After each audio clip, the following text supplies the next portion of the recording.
Hello दोस्तों, नमस्कार। स्वागत है आप सबका प्रतिष्ठा क्लासेस के इस ऑनलाइन प्लेटफॉर्म पर। दोस्तों, सामान्य हिंदी की क्लास को हम फिर से आगे बढ़ाते हैं। आज पिछले दिनों हम लोगों ने वर्णमाला के बारे में पढ़ा था। उसको आगे बढ़ाने से पहले हम बात करते हैं, ये जो हमारी क्लास होने वाली है Uttar Pradesh police, UPSI, SSC GD या इसके अलावा वे सभी परीक्षाएं जिसमें सामान्य हिंदी से प्रश्न आते हैं, सबके लिए क्लास बेहद महत्वपूर्ण होने वाली है। महत्वपूर्ण इसलिए भी है क्योंकि यहाँ पे व्याकरण जो हम पढ़ेंगे, यहाँ पे बेसिक टू एडवांस पढ़ने की कोशिश करेंगे। पहली कक्षा में जो कुछ पढ़े रहेंगे, कहने का मतलब जैसे अभी हमने वर्णमाला शुरू किया है, वर्णमाला का चैप्टर जैसे खत्म होगा, इससे संबंधित जितने भी प्रश्न प्रीवियस ईयर में पूछे गए उसको हम हल करेंगे, जो संभावित प्रश्न उसको हम हल करेंगे। इस प्रकार से अपनी तैयारी को हम आगे बढ़ाते हुए एक एक चैप्टर कंप्लीट करते हुए आगे बढ़ेंगे। ठीक है, आइए हम बात करते हैं पिछली कक्षा में हम लोगों ने क्या पढ़ा था। पिछली कक्षा में हम लोगों ने पढ़ा था वर्णमाला के बारे में। वर्णमाला में हमने सिर्फ इतना सीखा था कि हमारी हिंदी का जो व्याकरण है, हिंदी भाषा में कितने वर्ण है ना, कुल वर्णों की संख्या को हम लोग गिना था, कितने व्यंजन हैं, कितने स्वर हैं। इसके अलावा कुछ व्यंजन और स्वर के अलावा कुछ और भी चीजें थी जिनको सम्मिलित रूप से व्याकरण की वर्णमाला के अंदर रखा जाता है। सबको हमने काउंट किया था, टोटल संख्या मिली थी हमको 52। ठीक है, यहाँ पे वर्णों की संख्या हमको कितना मिला था? 52 मिला था। अब कैसे मिला था? जैसे हमने स्वर की बात किया था, स्वर आपको मिला था कितना? स्वर मिला था यहाँ पर 11 + 2 हमने किया था। 11 + 2 कहने का मतलब 11 स्वर अ से लेकर कहां तक मिला था? लास्ट में जो अंग और अह मिलता है उसको स्वर के अंतर्गत नहीं रखते हिंदी की व्याकरण। क्लियर है बात? बाकी अ से लेकर अ तक, ओ औ तक क्या मिलेगा? अ, आ, ई, उ, ए, ऐ, ओ, औ। इसको किसके अंतर्गत गिनते हैं हम? इसको हम गिनते हैं स्वर के अंतर्गत। इसी तरीके से हमने जो व्यंजन को देखा था, व्यंजन को हमने देखा था क्या? 33 + 2, 33 + देखिए संख्या हम इसलिए बता रहे हैं कि यहाँ पे 33 + 2 में क वर्ग से लेकर प वर्ग तक देखा था। इसके बाद इसमें मिला था कुछ और चीजें जिसका नाम है क्या? जैसे हमने देखा था अंतस्थ, अंतस्थ देखा था। अंतस्थ के बाद उसमें देखा था संयुक्त व्यंजन देखा था, और संयुक्त व्यंजन के अलावा जो यहाँ पे +2 लिखा गया, इसका मतलब क्या होता है? द्विगुण। ठीक है, ये सब बातें हम फिर से इसलिए कर रहे हैं कि पिछली कक्षा में आपने ध्यान से पढ़ा था कि नहीं, इस बात को आप एक बार रिकॉल कर लीजिए। हम जब प्रश्नों को हल करेंगे वहां पे बेहतर तरीके से और भी आप अच्छे से समझते चलेंगे। जो यहाँ पे आपने पढ़ा है उसको जब प्रश्नों के माध्यम से हम हल करेंगे तो आप समझ में आएगा चीजों को हम समझ पाए हैं कि नहीं। ठीक है, आज की क्लास में हम क्या पढ़ने वाले? आज हम स्वर के बारे में पढ़ेंगे। क्या पढ़ेंगे? स्वर। वर्णमाला को 2 भागों में बांट के पढ़ते हैं। पहला पार्ट है उसका नाम क्या है? व्यंजन स्वर, और दूसरे पार्ट को हम बांटते हैं किसमें? व्यंजन। आज का क्लास मुख्य रूप से किस पर आधारित है? स्वर पर। आज स्वर से संबंधित जितने भी प्रश्न बनने की संभावना, जितने इसके प्रकार होते हैं और किन किन आधारों पर होते हैं, उसी के आधार पर हम पढ़ते हुए आगे बढ़ेंगे। यानी स्वर आज कंप्लीट करके हम लोग यहाँ से जाएंगे। ठीक है, चलिए स्वर की बात करें। स्वर किसे कहते हैं? सबसे पहले प्रश्न ये उठता है, स्वर किसे कहेंगे? देखिए, वे वर्ण जिनका स्वतंत्र अस्तित्व हो, जिनका स्वतंत्र अस्तित्व हो तथा जिसके उच्चारण के लिए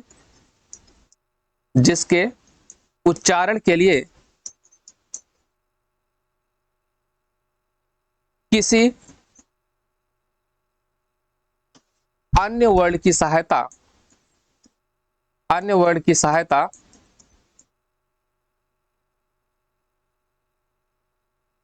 न लेनी पड़े। बात को खूब ध्यान से समझ लेना हमको। क्या यहाँ पे बात हो रही है? ऐसे वर्ण जिनका उच्चारण स्वतंत्र रूप से हो और उनके उच्चारण के लिए किसी अन्य वर्ण की सहायता हमको न लेनी पड़े, यानी किसी और वर्ण की जरूरत नहीं होगी, उसे हम कहेंगे क्या? स्वर। उदाहरण के तौर पर देखते हैं, जैसे यहाँ पर सबसे पहला जो स्वर है वो क्या है? आ है। क्लियर बात? जो सबसे पहला स्वर हम समझते हैं, किसको समझते हैं? आ को। ठीक है, यहाँ पर आ एक स्वर है। अब आ के उच्चारण के लिए हमें किसी अन्य वर्ण की जरूरत तो नहीं। ठीक है, इसी तरीके से दूसरा क्या होता है? आ, यहाँ पर ये क्या है? एक स्वर है। इसके उच्चारण के लिए किसी अन्य स्वर की जरूरत या किसी अन्य व्यंजन की जरूरत नहीं पड़ती। कहने का मतलब किसी दूसरे वर्ण की जरूरत नहीं है, तो क्या हो गया? स्वर। यहीं पर थोड़ा हम व्यंजन का, इसमें क्या अंतर है स्वर और व्यंजन में, थोड़ा सा हम स्पष्ट करते हुए आगे बढ़ेंगे। जैसे व्यंजन को देखेंगे, जो पहला व्यंजन वो क्या है? क है। अब यहाँ पे क कह रहे हैं, जो हम कह रहे हैं तो वहां पे क में क्या आ रहा, आ, क में क्या आ रहा, आ। ये शुद्ध रूप से अगर हम देखेंगे, ये जो का ऐसे लिखा गया होता है, लेकिन जब इसमें अ जुड़ जाता है तब यह पूर्ण होता है, तब यह पूर्ण व्यंजन होता है क्या, तब इसको हम कहते हैं क। इसी तरीके से अगर हम ख को देखेंगे, ख ये आधा होता है, ये जो नीचे हलंत लगा इसका मतलब क्या है, वह आधा है, और इसमें जब हम अ लगा देते हैं तब यह पूर्ण होता है, तब इसको हम कहेंगे क्या, ख। यही अंतर होता है स्वर और व्यंजन में। आप स्वर को देखेंगे ये स्वतंत्र होता है, इसमें किसी की जरूरत नहीं है, और व्यंजन में देखेंगे उसमें हमेशा अ लगा होता है, या इसके अलावा भी कुछ चीजें लगी होती है जिसको हम व्यंजन जब पढ़ेंगे तो आगे। यहां तक आई थिंक बात क्लियर होगा। आइए बढ़ते हैं, स्वर के प्रकार को देखते हैं। किसी भी एग्जाम को देखेंगे, किसी भी परीक्षा को देखेंगे, जहां पर स्वर से सामान्य हिंदी से प्रश्न आते हैं और पाठ्यक्रम में वर्णमाला हो, तो वर्णमाला में स्वर और व्यंजन से प्रश्न आपको खूब देखने को मिलते हैं। अब आप कहेंगे कि इसमें कौन सी नई बात है, नई बात क्या है, इसके बारे में बात करते हैं। देखिए, जो हम स्वर पढ़ रहे हैं, यहाँ पे जो स्वर पढ़ रहे हैं, यहाँ पे स्वरों की संख्या तो हमने देख लिया था, मुख्य रूप से स्वरों की संख्या कितनी है, 11। एक बात ध्यान दीजिएगा, ये जो 11 स्वर हैं, ये अ से लेकर कहां तक है, अ से लेकर है कहां तक, ओ तक। लास्ट में मिलता है क्या, सॉरी अ तक, लास्ट में मिलता है क्या, अंग और अ। ठीक है, ये जो अंग और अ है, इसको स्वर के अंतर्गत नहीं रखते हैं, इसे कहा जाता है क्या, अयोगवा। क्या कहते हैं, अयोगवा। क्यों कहते हैं इसके बारे में भी आगे हम बात करेंगे, पर यहाँ पे जो समझाना चाह रहे हैं उस पर आते हैं। ठीक है, यहाँ पे बात हम कर रहे हैं स्वरों की संख्या इतनी है। अब देखिए, यहाँ पे जो स्वरों की संख्या अ से लेके औ तक कितनी है, यहाँ पर हमने बताया स्वरों की संख्या कितनी है, 11। लेकिन ध्यान दीजिएगा, कुछ विद्वान ये मानते हैं कि स्वरों संख्या 11 नहीं बल्कि कितना है, 10 है। कैसे, हम उसकी भी बात कर लेते हैं। यहाँ पे इसकी संख्या हम देखेंगे, लिखकर ही समझते चलते हैं। आ ए ओ रे ए ऐ ओ और औ। यही टोटल, यही स्वरों की संख्या है। कुछ विद्वानों का यह मानना है कि यहाँ पर जो री है, ये री हिंदी भाषा का नहीं है बल्कि संस्कृत भाषा का स्वर है, इसलिए इसको स्वर के अंतर्गत नहीं रखना चाहिए। बात हद तक सही भी है।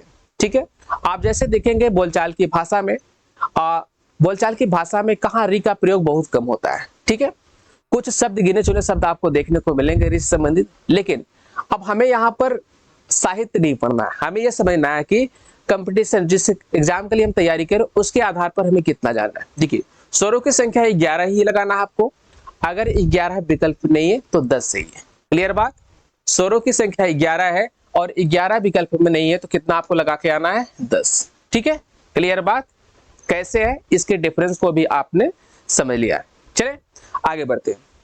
अब यहाँ पर जितने स्वर हैं, यहाँ पे जो 11 स्वरों को हमने देखा है, अब इन स्वरों को विभिन्न आधारों पर हम बांटते हैं। प्रकार कहते हैं ना, कौन कौन से स्वर हैं।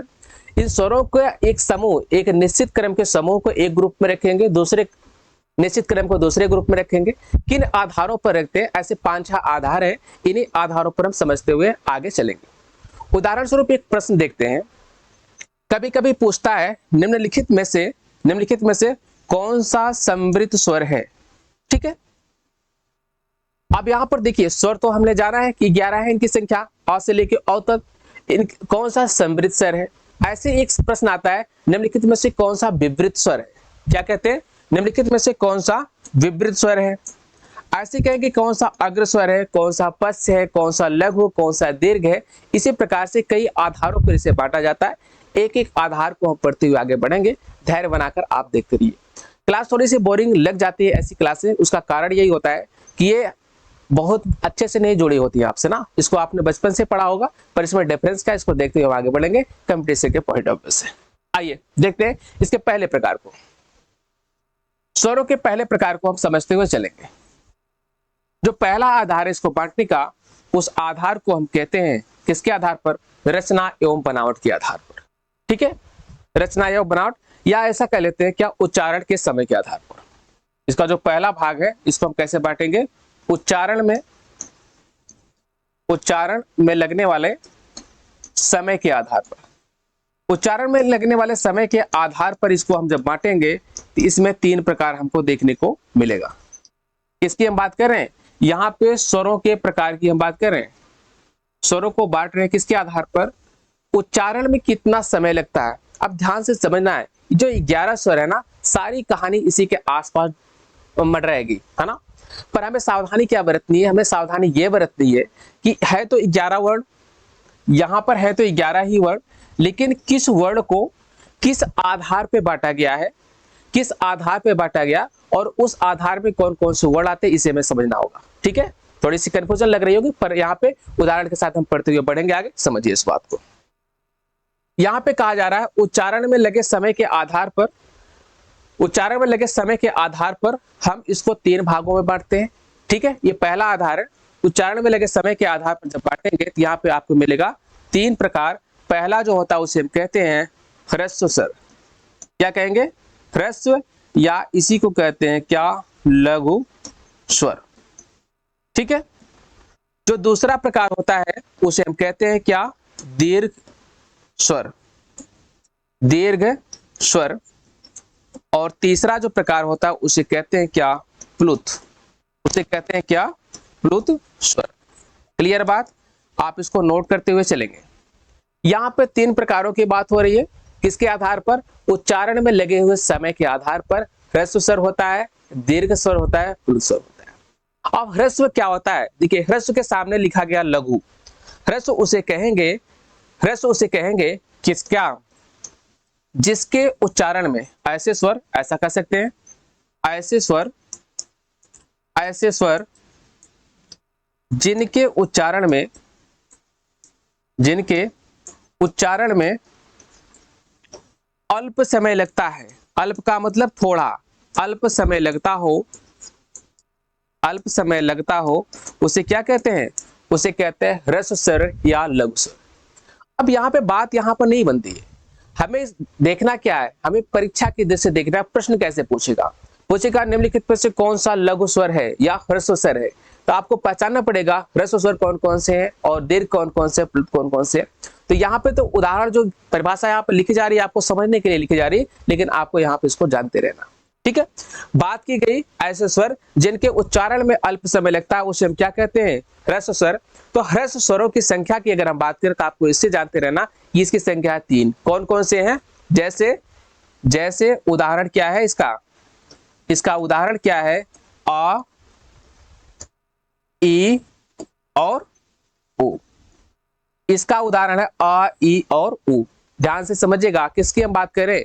हम बात कर रहे हैं ह्रस्व स्वर की या लघु स्वर की, जिनके उच्चारण में कम समय लगता है। ऐसे आप देखिए ना, आ, ई, ओ, कम समय लग रहा है ना, वही उसी जगह पर कहेंगे आ, इसमें ज्यादा समय लग रहा है।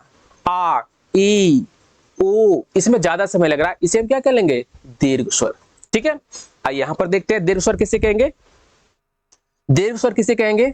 जिनके उच्चारण में, जिनके उच्चारण में,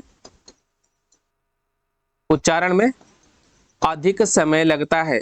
क्या होता है? अधिक समय लगता है, ऐसे स्वरों को हम कहेंगे दीर्घ स्वर। उदाहरण के तौर पर तमाम स्वर हैं, जैसे आप बात करेंगे यहाँ पर बड़ा आ हो जाएगा सॉरी, जैसे हो जाएगा क्या? बड़ा आ, बड़ी ई, बड़ा ऊ। ठीक है, अय हो जाएगा, ए भी होता है इसी में, अय भी हो जाएगा, ओ, औ। ये सब क्या है? ये सब क्या है? ये सब है दीर्घ स्वर। क्लियर है बात? क्लियर है बात? अब यहां पर उच्चारण में लगे समय के आधार पर हमने 3 भागों में बांटा। पहला ह्रस्व स्वर जिसमें 3 आए, आ, ई और ओ। इसके अलावा जो बचे हुए स्वर हैं उन्हें हम क्या कहते हैं? यानी जिनको, जिनके उच्चारण में ज्यादा समय लगता है उसे हम कहते हैं दीर्घ स्वर। हमने देखा कौन कौन सा? आ, ई, उ, ए। ठीक है, आगे एक बात है, एक इंटरेस्टिंग बात आती है किसकी? प्लुत स्वर की। अगले पेज पर हम बात करेंगे इसके बारे में। किसकी बात हो रही है यहाँ पे? प्लुत स्वर की। प्लुत स्वर किसे कहेंगे? देखिए, यह तीसरा प्रकार है प्लुत स्वर। यह बोलचाल की भाषा में, आम भाषा में यह देखने को हमें नहीं मिलता है। साहित्यिक भाषा में खासकर आप देखेंगे प्राचीन ग्रंथों को, तो उसमें इसका उच्चारण देखने को मिलता है। ठीक, ये ऐसे वर्णों के बीच में आता है जिनके उच्चारण में अत्यधिक समय लगता है, अधिक नहीं अत्यधिक। जैसे कहा जाए, जोर से कहा जाए क्या, राम, जैसे कहा जाए राम, रा और म के बीच में इसमें एक लंबा गैप है ना, खींचा जा रहा राम। ठीक है, इसको हम डिनोट कैसे करते हैं, जैसे लिखा गया है ना रा, इसको ऐसे यस जैसा है, अंग्रेजी भाषा का जो यस है इसके प्रकार से ऐसे दिखाया जाता है। ये क्या है, इसे कहते हैं प्लुत स्वर। ठीक है, ये क्या है, प्लुत स्वर है। ऐसे एक प्लुत स्वर और है, जैसे कहा जाता नहीं ओम, ओम, यहां पे ओ और म के बीच में उ आ रहा है ना, इसको ऐसे लिखते हैं क्या, ओम, इसको ऐसे लिखते हैं। ठीक है, ऐसे लिखते हैं। ये क्या है, प्लुत स्वर है। तो यहाँ पर दो प्लुत स्वर है, आप इसको जानते रहिए, एक ये है और ये क्या है। इस प्रकार से कभी कभी प्रश्न में ऐसे पूछता है निम्नलिखित में से कौन सा प्लुत स्वर है, तो इन दोनों के सिंबल जो प्रतीक है इसको हम जानते रहेंगे। ठीक है, आगे बढ़ते हैं। हमने तीन प्रकार देखा, ह्रस्व, दीर्घ और प्लुत। उदाहरण को भी देखा कि ह्रस्व किसे कहेंगे, दीर्घ किसे कहेंगे और प्लुत। ठीक है, आइए दूसरे आधार की हम बात करते हैं। जो स्वर का दूसरा प्रकार है, जो स्वर का दूसरा प्रकार है, आप स्क्रीनशॉट ले लीजिए, चाहे नोट्स बनाते रहेंगे ज्यादा बेहतर रहेगा। दूसरा जो प्रकार है किसके आधार पर, बनावट के आधार पर। तो दूसरा प्रकार है स्वर का, वह है बनावट के आधार पर। बनावट के आधार पर, बनावट के आधार पर जो स्वरों का प्रकार होता है ये दो होता है। ठीक है, इसमें सिंपल सा है दो। पहले को हम कहते हैं क्या, सरल स्वर। जो पहला भाग होता है उसे हम कहते हैं क्या, सरल स्वर, सरल स्वर। और जो दूसरा भाग होता है उसे हम कह लेंगे क्या, संयुक्त स्वर। क्या कहेंगे, संयुक्त स्वर। क्लियर बात, किसके अब बात हम कर रहे हैं, बनावट के आधार पर। ठीक है, अब यहाँ पे सरल स्वर कौन है, संयुक्त स्वर कौन है, ये हमको जानना है। जानने के लिए सबसे बेहतरीन तरीका हम संयुक्त स्वर के बारे में जान लें, इसके बाद जो बच्चे को सरल ही होगा। ठीक है, आइए उदाहरण के तौर पर देखते हैं। सरल स्वरों की संख्या की अगर हम बात करें, इसको हम कौन कौन से स्वर इसके अंदर रखते हैं, क्या, इसमें आता है अ, आ, ए,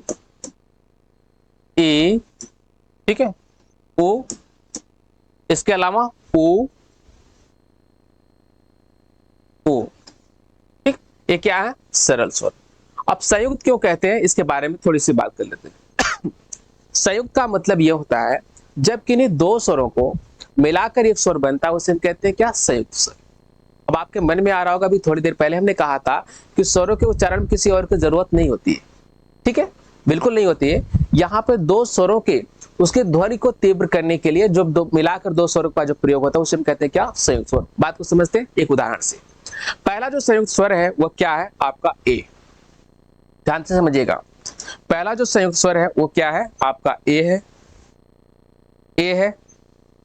दूसरा संयुक्त स्वर है उसका नाम क्या है, अय है। और अगला क्या है, ओ है। इसके बाद क्या बचा है, औ।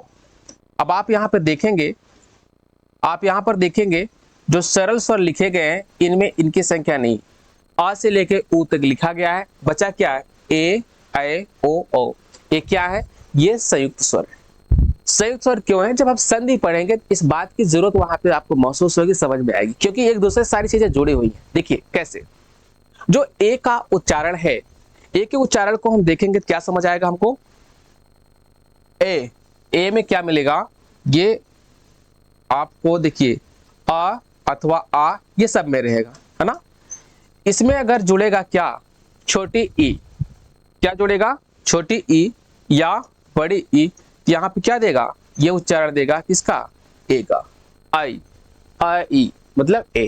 ठीक, यहाँ पे आ अथवा आ से आ यानी अ और ई को मिलकर क्या मिलता है, आ ई मिलकर मिलता है ए, मिलकर बनता है क्या, ए। ये बात हम समझेंगे जब संधि पढ़ेंगे। इसी तरीके से संयुक्त स्वर के अंतर्गत इसको ए को देखेंगे, यहाँ पे भी वही स्थिति है, आ और आ रहेगा, इसमें कौन सा जुड़ेगा, इसमें क्या जुड़ेगा, इसमें जुड़ेगा ए, तो बन जाएगा क्या, यही वाला ए, ये जुड़ जाएगा तो बन जाएगा क्या। ठीक है, ओ की बात करेंगे, ये किसका उच्चारण दे रहा, देखिए आ उ, ऊ देगा, है ना, ठीक है, क्या जुड़ेगा, ऊ या बड़ा ऊ, ठीक है।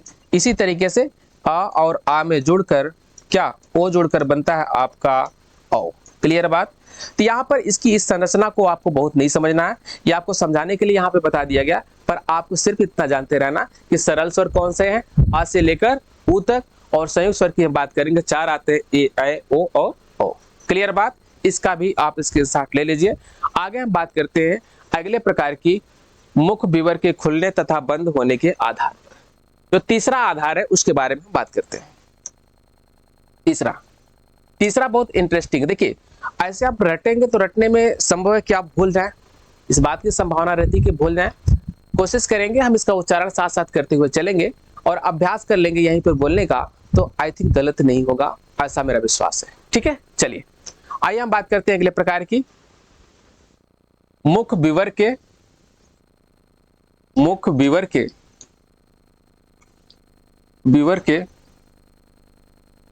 खुलने तथा बंद होने के आधार पर,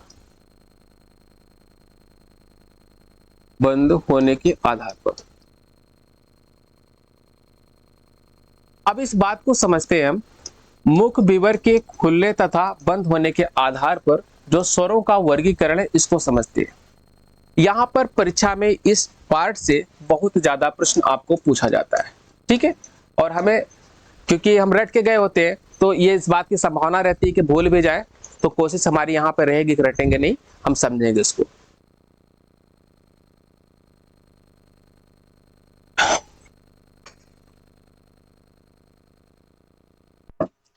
मुख विवर का मतलब क्या होता है, ये जो हमारा मुख है, ये जो मुख है, इसके खुलने तथा बंद होने के आधार पर स्वरों का वर्गीकरण जो हम करते हैं ये 4 प्रकार से करते हैं। मुख के खुलने के आधार पर 2 प्रकार से और बंद होने के आधार पर 2 प्रकार से। कैसे, हम समझते हुए चलेंगे। जो पहला प्रकार होता है उसे हम कहते हैं क्या, विवृत स्वर। आप घबराइएगा नहीं, क्लियर करते हुए यहां पर चलेंगे। विवृत स्वर का मतलब क्या होता है, विवृत का मतलब होता है, ऐसे जानिए आप, ओपन। कंफ्यूजन होगा तो आप इंग्लिश वाला टर्म भी यहाँ पे यूज कर लेते हैं। विवृत का मतलब मुख के खुलने के आधार पर। आप जैसे कुछ स्वरों को, जैसे 11 स्वर है जिसको हम बोलेंगे तो मुख के खुलने के आधार पर कुछ स्वर आएंगे, कुछ में मुख पूरा खुलेगा उसे हम विवृत कहेंगे, कुछ में मुख आधा खुलेगा उसे हम कहेंगे अर्ध विवृत। क्या कहेंगे, अर्ध विवृत। यही प्रकार भी बन जाता है आपका, दूसरा क्या हो जाएगा, अर्ध विवृत स्वर। ठीक है, अर्ध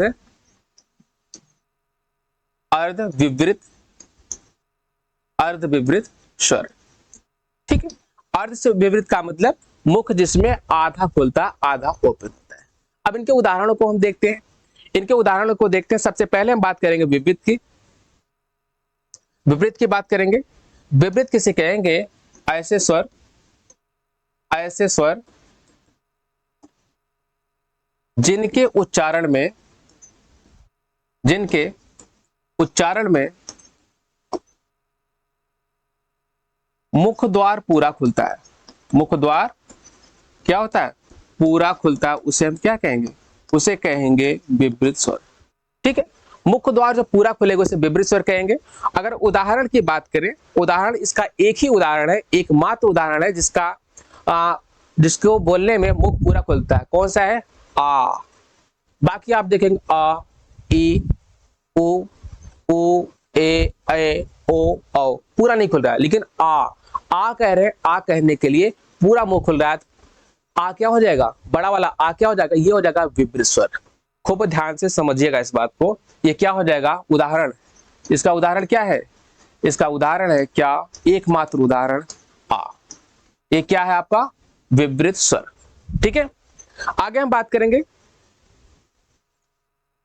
अर्ध विवृत की बात करेंगे। चलिए अर्ध विवृत की बात कर लेते हैं। ऐसे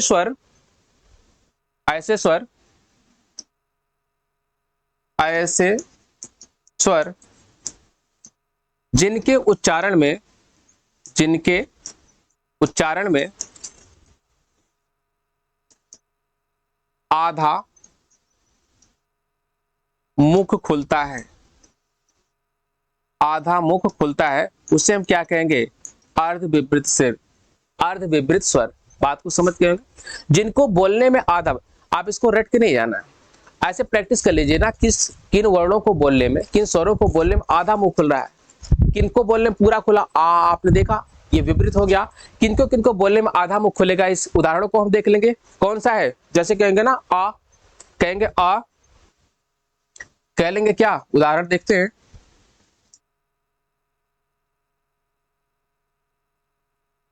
आ बोलने में क्या हो रहा? आ पूरा खुल रहा, आ बोलने में आधा मुंह खुल रहा है, आ क्या हो जाएगा? अर्ध विपरीत स्वर हो जाएगा, यानी आधा मुंह खुलता है इसमें।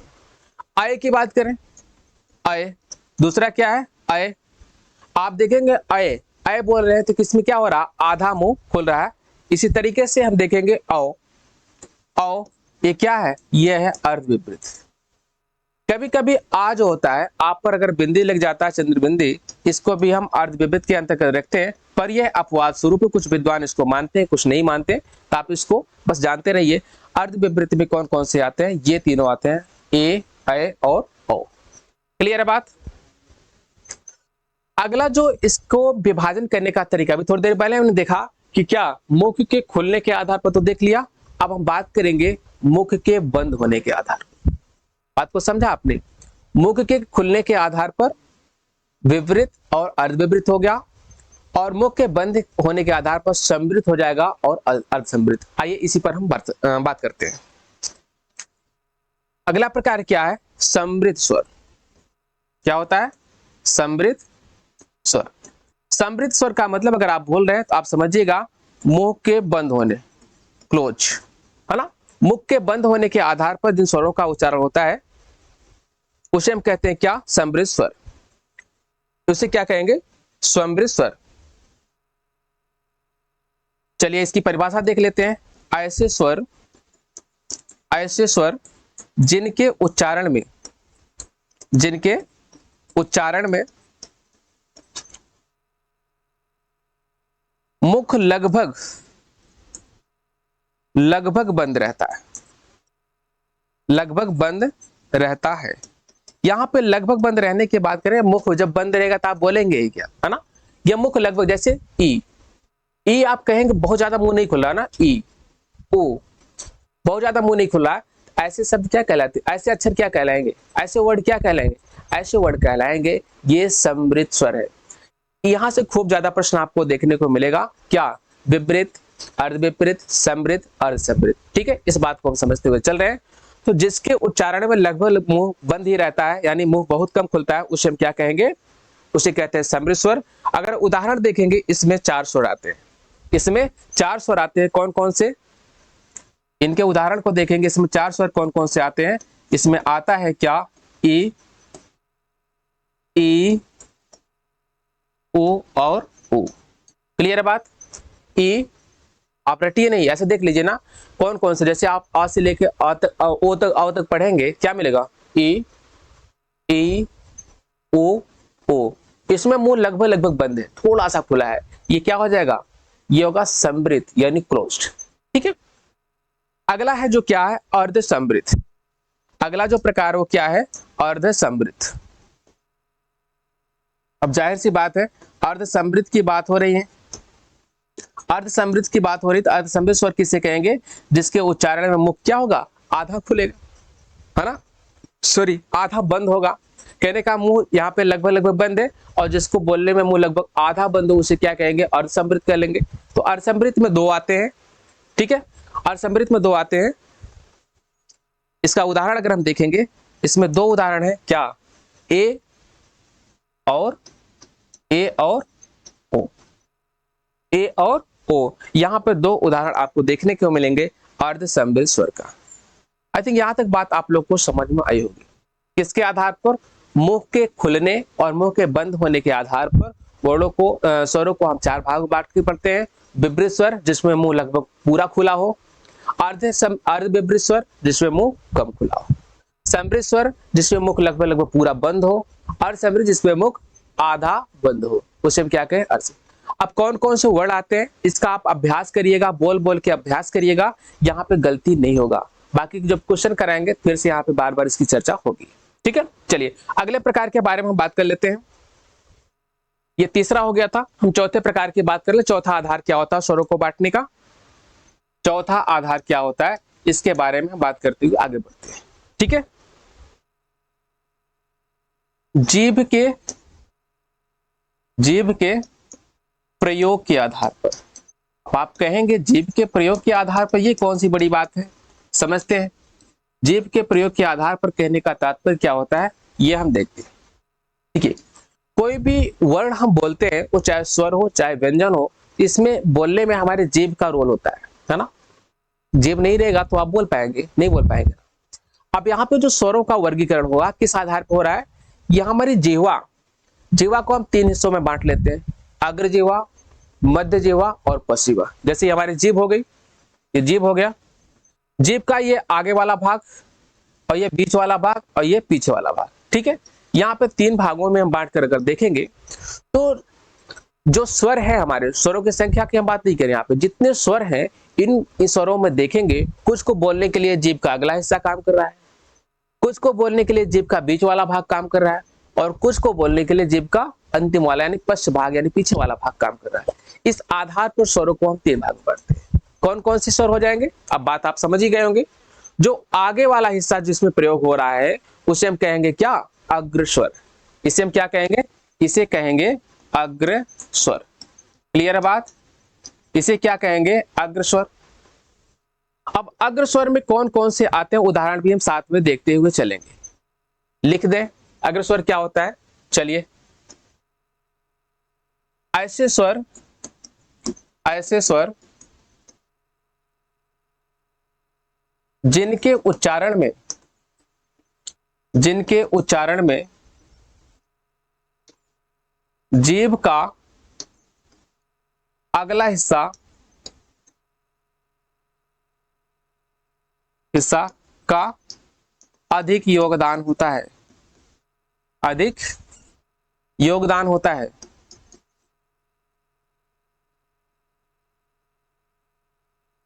अधिक योगदान होता है उसे हम क्या कहेंगे, उसे कहेंगे अग्रस्वर। उदाहरण देखते हैं, उदाहरण कौन कौन से इसके उदाहरण को अगर हम देखेंगे, इसमें कौन कौन से स्वर आते हैं इसकी हम बात कर लेते हैं। इसमें आता है 4, कौन कौन सा, ई, ए, ऐ। आप देखेंगे, इसका प्रैक्टिस करिए। देखिए ई में क्या है, आपका जीभ दांत को टच कर रहा है, ई, ए, ऐ, है ना। इसके अलावा जैसे अब हम बात करेंगे आ, इसमें इसका अगला हिस्सा नहीं काम कर रहा, बल्कि कहां, पीछे वाला हिस्सा काम कर रहा। अभी इसको हम डिवाइड करेंगे आगे। यहाँ पे हमने बात समझा क्या, जिसके उच्चारण में जीभ का अगला भाग उसका अहम रोल है, उसमें ज्यादा योगदान, उसे कहेंगे क्या, अग्रस्वर। ठीक है, जो दूसरा प्रकार है उसमें हम कहेंगे क्या, जीभ के प्रयोग के आधार पर उसे कहते हैं क्या, मध्य स्वर। क्या कहेंगे, मध्य स्वर, मध्य स्वर। अब आप कहेंगे स्वर में इतनी सारी विविधताएं हैं, इनको पढ़ना रटना तो संभव नहीं होगा। संभव बिल्कुल है, जैसे हम बता रहे हैं इसको यहाँ पे प्रैक्टिस करिए, क्वेश्चन के रूप में हम फिर प्रैक्टिस करेंगे तो कुछ यहाँ से बाहर नहीं जाने देंगे। ठीक है, ऐसे स्वर जाहिर सी बात है क्या, जिनके उच्चारण में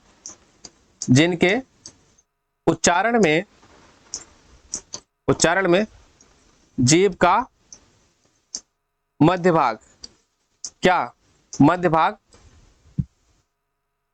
कार्य करता है या योगदान करता है, उसे क्या कहेंगे, उसे कहेंगे क्या, उसे कहेंगे मध्य स्वर। ठीक है, अब उदाहरण देख लेते हैं। जैसे इसमें एक मात्र उदाहरण है, उस उदाहरण को हम क्या कहते हैं, आप देखेंगे, आप पढ़ेंगे आ देखेंगे। जब हम आ बोलते हैं उसमें क्या होता है, जीभ नीचे जाती है और इसका मतलब इस तरीका का शेप बनता है ना, आ का यहाँ पे मध्य वाला भाग काम कर रहा है, इसे क्या कहेंगे, मध्य स्वर। क्लियर है बात, ये क्या है, मध्य स्वर है। और अगला और अंतिम स्वर है क्या, पश्च स्वर। पश्च स्वर तीसरा जो प्रकार है वो क्या है, वह है आपका पश्च स्वर। क्लास लंबी होगी, आपको घबराना नहीं है, क्योंकि अभी एग्जाम का डेट अनाउंस नहीं है तो धीरे धीरे हम लोग पढ़ेंगे, लेकिन बेहतर तरीके से पढ़ेंगे, दोबारा फिर से हिंदी व्याकरण पढ़ने की जरूरत न पड़े। अब देखिए, इसमें परिभाषा लिखने की कोई बहुत आवश्यकता नहीं समझ रही, जाहिर सी बात है, 2 बार हमने लिखा, तीसरी बार आप समझ लीजिए कि ऐसे स्वर जिनके उच्चारण में जीभ का क्या पिछला हिस्सा काम करता है, यानी पीछे का पश्च हिस्सा काम करता है, उसे क्या कह लेंगे? पश्च स्वर। अगर इसके उदाहरण को देखेंगे, इसके उदाहरण को देखेंगे, लिख ही देंगे, चलो लिख ही दे रहे हैं भाई। ऐसे स्वर, ऐसे स्वर जिनके उच्चारण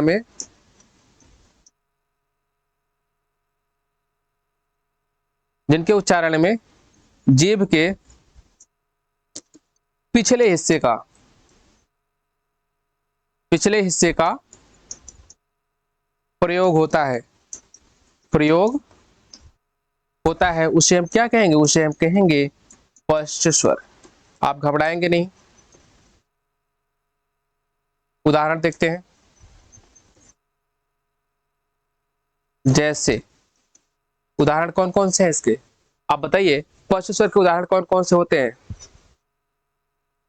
देखिए, अब जाहिर सी बात है, अगर 2 आपने पढ़ा है तो तीसरा तो आप समझ ही जाएंगे, क्योंकि जो बचा रहेगा वही रहेगा, बड़ा वाला आ।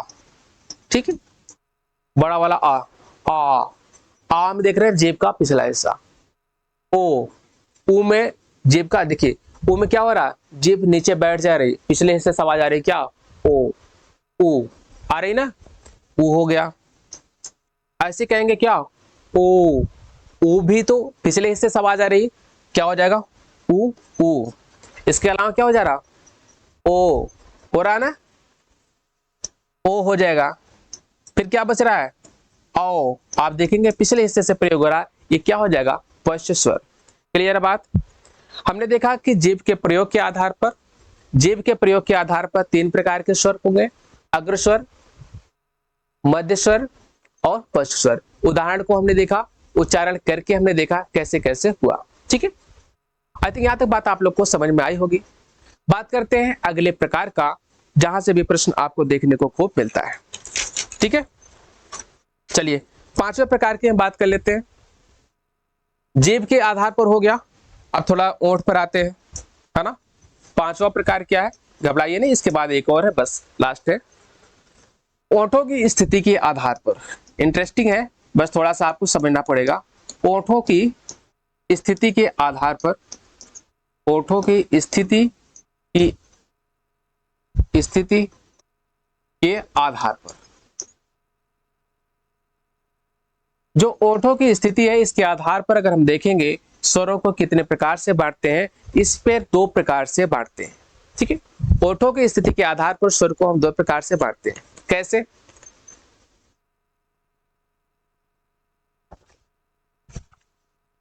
आइए देखते हैं। जब हम बोल रहे होते हैं, हमारे मुंह का ऊपरी हिस्सा होता है और यह निचला हिस्सा होता है। ठीक है, यही तो होता है। जब हम बोलते हैं, बोलने में क्या प्रयोग हो रहा है, अगर स्वरों को देखेंगे, कभी ऐसा हो रहा, आ बोल रहे हैं, यहां पे मुंह पर क्या वृत्त बन रहा है ना, वृत्त का मतलब एक गोले जैसा संरचना बन रही है। ठीक है, समझिए, यहां पर एक वृत्त बन रहा है। जब वृत्त जैसी संरचना बनेगा, उससे हम कहेंगे क्या? वृत्तमुखी। वृत्तमुखी।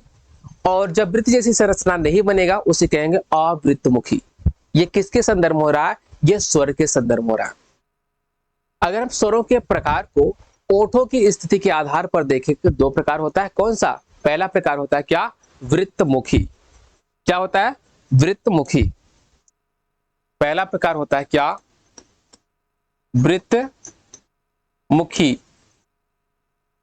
स्वर। और जो दूसरा प्रकार होता है वह क्या होता है? अवृत्तमुखी स्वर। अवृत्तमुखी स्वर। आई थिंक बात क्लियर होगी यहां तक। ठीक है, वृत्तमुखी किसे कहेंगे? वृत्तमुखी किसे कहेंगे? ऐसे स्वर यही लिख दे रहे हैं, ऐसे स्वर जिनके उच्चारण में ओठ वृत्त जैसी संरचना बनाता है, वृत्त जैसी संरचना बनाता है।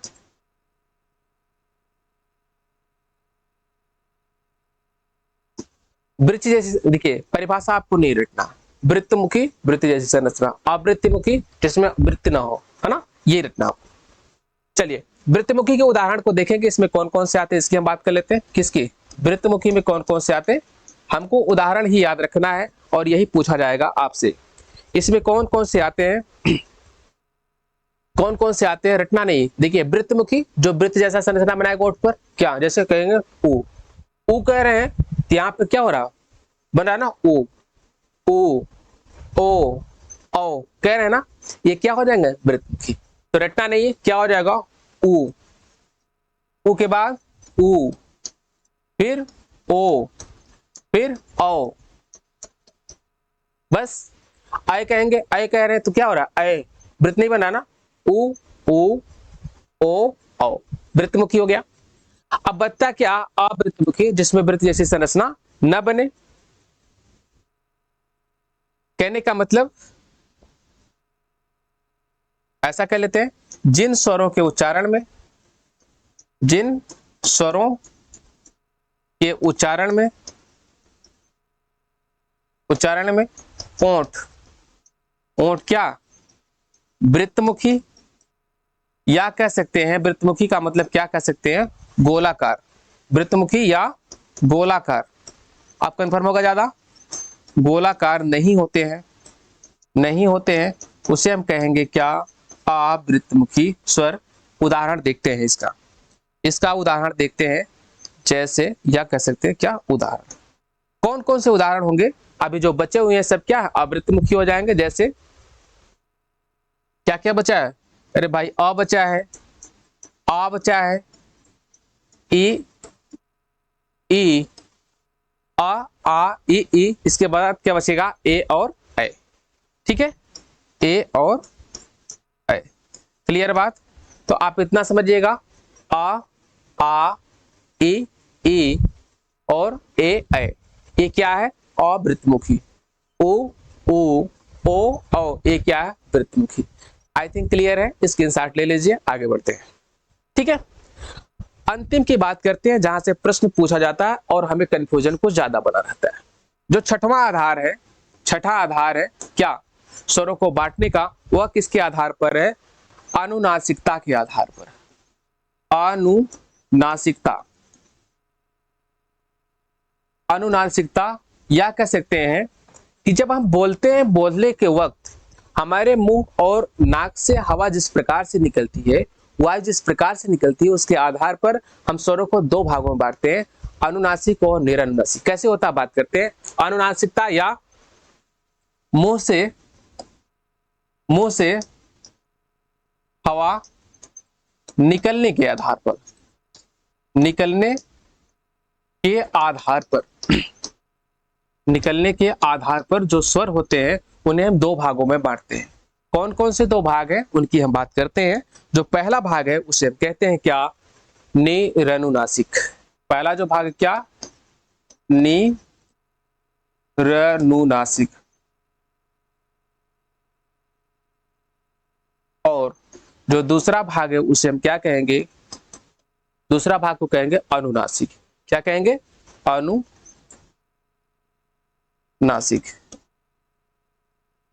अनुनासिक। ठीक है, अब निरनुनासिक क्या होता है। देखिए ऐसे वर्ण, वैसे किसकी बात कर रहे हैं, स्वर की, ऐसे स्वर जिनको बोलने पर केवल मुंह से हवा निकलती है। कहने का मतलब जब हम बोलते हैं, बोलने के वक्त मुंह से कुछ वायु निकलती है। वायु कैसे निकलती है, कुछ वर्ण ऐसे, कुछ स्वर ऐसे हैं जिनको बोलने पर केवल मुंह से निकलती है, और कुछ ऐसे जिनको बोलने के वक्त मुंह और नाक दोनों से निकलती है। ठीक है, जब मुंह और नाक दोनों से निकलेगी उसे कहेंगे क्या, अनुनासिक, अनुनासिक। और जब केवल मुंह से निकलेगी उसे कहेंगे निरनुनासिक। क्लियर है, चलिए आइए बात करते हैं इसी पर। ऐसे स्वरों के उच्चारण में, स्वरों के उच्चारण में हवा केवल मुंह से, केवल मुख से निकलती है, केवल मुख से निकलती है। उदाहरण देखेंगे इसका, उदाहरण कौन कौन सा है। उदाहरण कौन कौन सा होगा, आप बोल के देख लीजिए कौन कौन सा होगा। अ, अ, आ, ई, ये सब क्या है, ये सब क्या है, निरनुनासिक। अ, आ, ई, ये सब क्या है, निरनुनासिक। क्लियर बात। चलिए अगला देखते हैं। ऐसे ऐसे स्वर जिनके उच्चारण में, ऐसे स्वर जिनके उच्चारण में हवा मुंह के साथ साथ, मुंह के साथ साथ नाक से भी निकलती है, साथ साथ नाक से भी,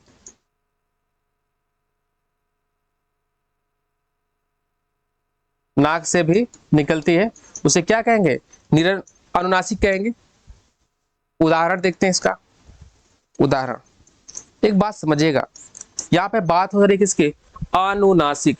नासिक का मतलब क्या होता है, नासिक, नासिक का मतलब नाक, कहने का मतलब अनु, अनु का मतलब साथ, नाक के साथ भी हवा निकलती है उसे अनुनासिक कहेंगे। निरन का मतलब जिसके नाक के साथ हवा नहीं निकलती उसे निरनुनासिक कहेंगे। आइए उदाहरण को देख लेते हैं। उदाहरण में यहाँ पे चंद्र बिंदु वाली चीजें होती है, जैसे अ हो गया, आ पे चंद्र बिंदु लग गया, ई पर लग गया, ठीक है, ये पर चंद्र बिंदु लग गया।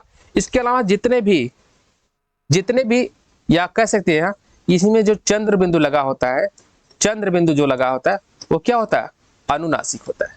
ठीक है, जैसे कहते हैं अंग, अंग, अंग, अंग का मात्रा है क्या है, ये अनुनासिक है। आह, आह, ये क्या है, ये सब क्या है, अनुनासिक है। कहने का मतलब इस प्रकार से वर्णों का स्वरों का विभाजन हम करते हैं। आई थिंक यहाँ तक बात आप लोग को समझ में आई होगी। हमने क्या किया आज, इसके बाद एक थोड़ा सा समराइज कर देते हैं, फिर बढ़ते हैं आगे, फिर मिलेंगे अगली कक्षा में। हमने क्या किया, स्वर को देखा, जिनका स्वतंत्र उच्चारण होता है, जिनमें किसी और की जरूरत नहीं पड़ती बोलने के लिए, उसे हम स्वर कहेंगे। स्वरों का जो हमने विभाजन किया कई आधारों पर किया, कभी जीभ के प्रयोग के आधार पर, कभी ओठ के खुलने बंद होने के आधार पर, कभी वृत्तमुखी मतलब ओठ के खुलने और बंद होने के आधार पर देखा, कभी रचना एवं बनावट के आधार पर देखा, कभी उच्चारण में जो लगने वाला समय उसके आधार पर देखा, कभी अनुनासिकता के आधार पर देखा। इस प्रकार से हमने 6 भागों में बांटकर स्वरों को पढ़ा। ठीक है, अब आपको करना क्या है, इन सब का प्रैक्टिस करना है। यहाँ पे स्वरों का प्रैक्टिस करना है कि विपरीत कौन सा, संवृत कौन, वृत्तमुखी, अवृत्तमुखी, दीर्घ, लघु, है ना, प्लुत, ये सब क्या है, इनको आपको जानते रहना। प्रैक्टिस आप बढ़िया से कर लेंगे, फिर जब क्वेश्चन के साथ हम प्रैक्टिस करेंगे तो आई थिंक आपको बढ़िया से समझ में आएगा। ठीक है, कल हम पढ़ेंगे व्यंजन। मिलते हैं फिर कल नई कक्षा के साथ, तब तक के लिए आज के लिए गुड बाय।